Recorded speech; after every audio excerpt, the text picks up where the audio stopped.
In this podcast episode, Lahn shares an in-depth discussion about the critical challenges facing family farms, agriculture monopolies, environmental and health crises linked to agrochemicals, and the broader sociopolitical context shaping rural America, particularly in Iowa.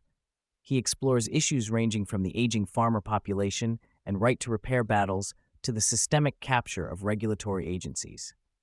Zach also opens up about his personal and family heritage, his campaign for Iowa governor, his stance on corporate influence, and the deep-seated cultural and environmental concerns threatening the future of farming, food sovereignty, and rural communities. Zach begins by highlighting the concerning demographics in American farming, noting that the average age of U.S. farmers is around 58 years old, with low numbers of producers under 3.5. He discusses the viral attention given to the tractor hacking and repair restrictions imposed by companies like John Deere, which have led to legal battles such as the FTC's antitrust lawsuit against Deere in 2025. These repair restrictions tie directly into a broader narrative about the erosion of farmer autonomy and control over their equipment, forcing many, including Zach, to rely on older legacy machinery to avoid these constraints.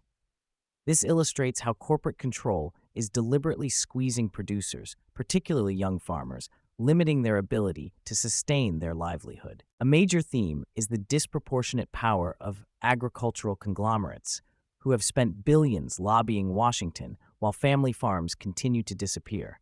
100,000 lost over the past decade alone in Iowa.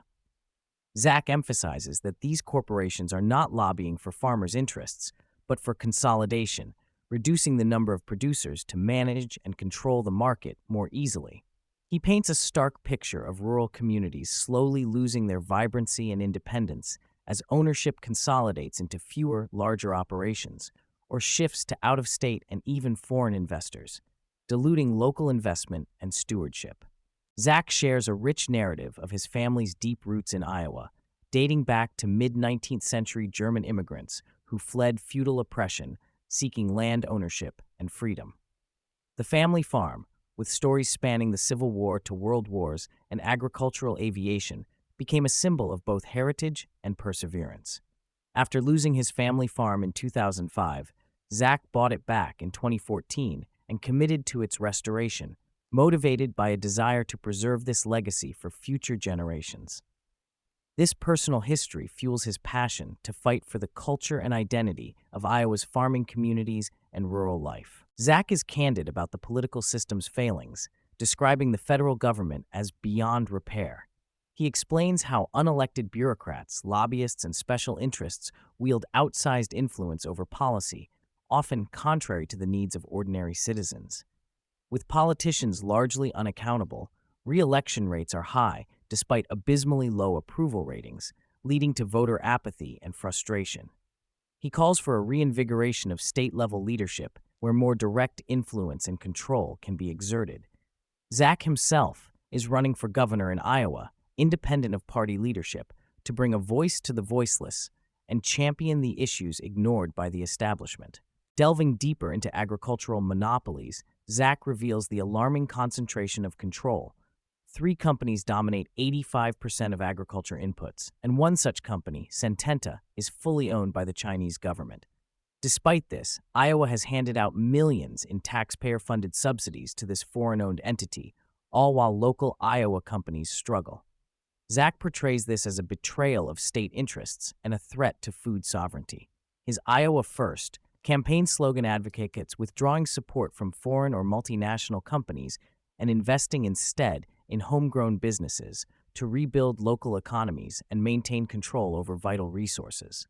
Zach highlights the transformation of farmland into data centers funded by massive tax breaks, such as a $529 million rebate to a data center in Cedar Rapids required to create only 30 jobs.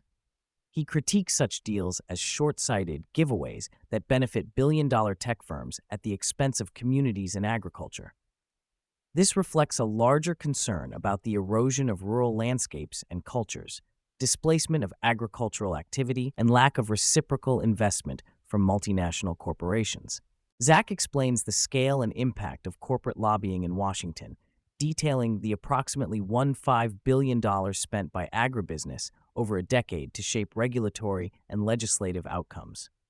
This lobbying power overshadows farmers and undermines attempts to challenge corporate practices in courts or legislatures. Even with overwhelming evidence implicating pesticides and herbicides in health and environmental damage, regulatory agencies like the EPA and USDA remain captured by industry interests, often ignoring or dismissing scientific data that would threaten corporate profits. A central focus is the health crisis linked to agrochemicals, especially glyphosate-based herbicides and paraquat pesticides.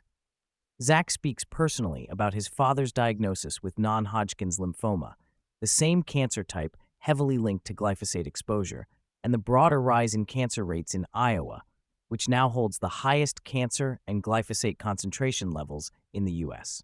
He distinguishes between pure glyphosate and the more toxic formulations used in practice, underscoring that regulatory agencies only require testing on pure glyphosate, not its formulations, leading to misleading safety claims. Paraquat, another herbicide still legal in the U.S. but banned in over 50 countries including China, ironically the owner of one major supplier, is described as an extremely toxic chemical linked to Parkinson's disease and fatalities from exposure.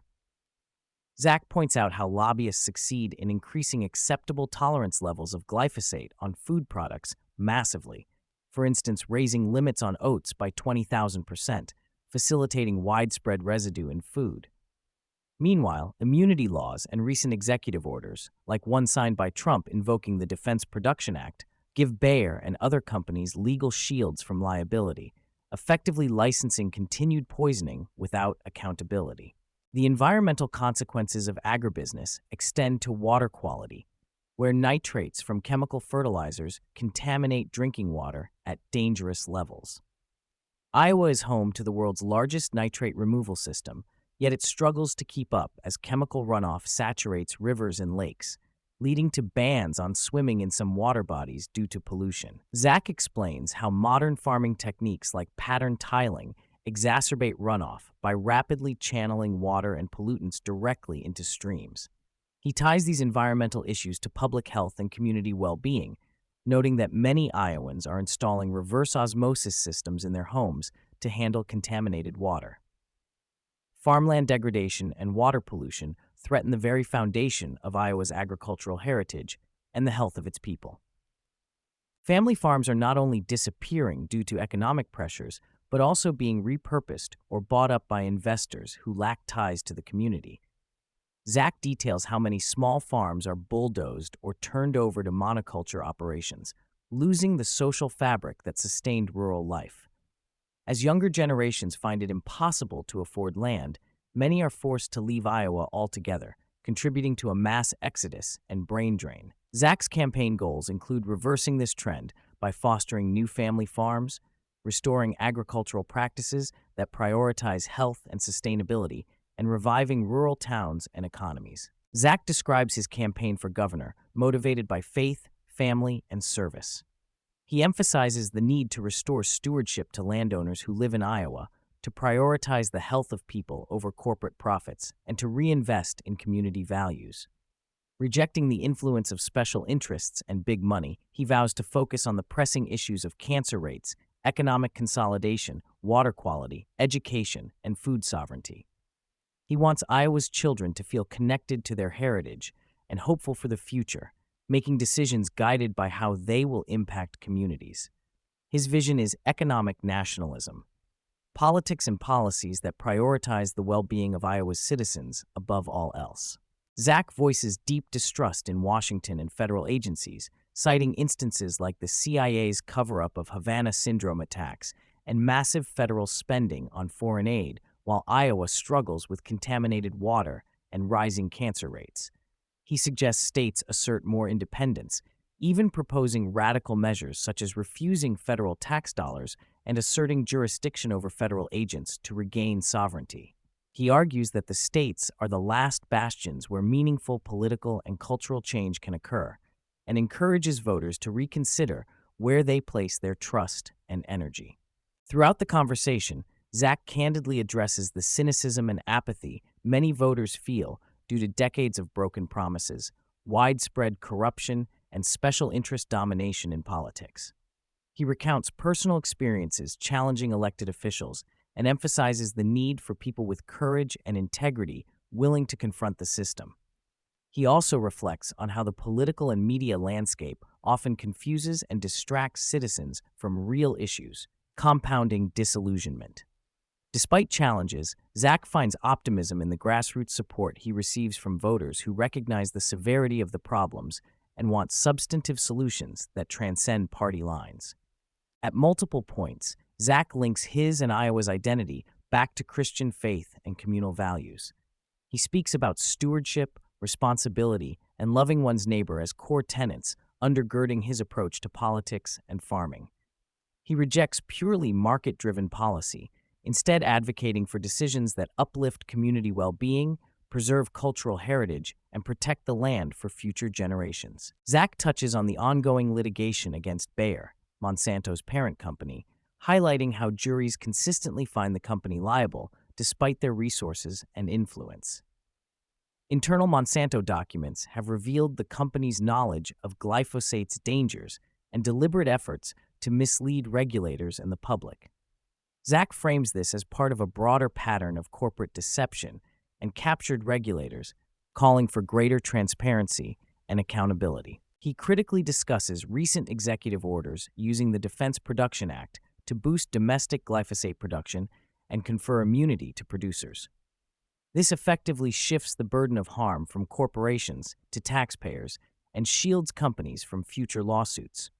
Zach condemns this policy as prioritizing corporate profits over public health and undermining justice for those harmed. Finally, Zach addresses Iowa's paradox of having the world's best farmland while importing 95% of its food. He underscores the urgency of rebuilding local food systems, supporting regenerative agriculture, and ensuring that schools serve locally sourced food. This effort, he says, ties into broader themes of sovereignty, health, and community resilience. This episode provides a comprehensive, passionate, and personal account from a regenerative farmer and gubernatorial candidate seeking to expose systemic issues in modern agriculture, confront corporate power, revive local communities, and restore the cultural heart of Iowa.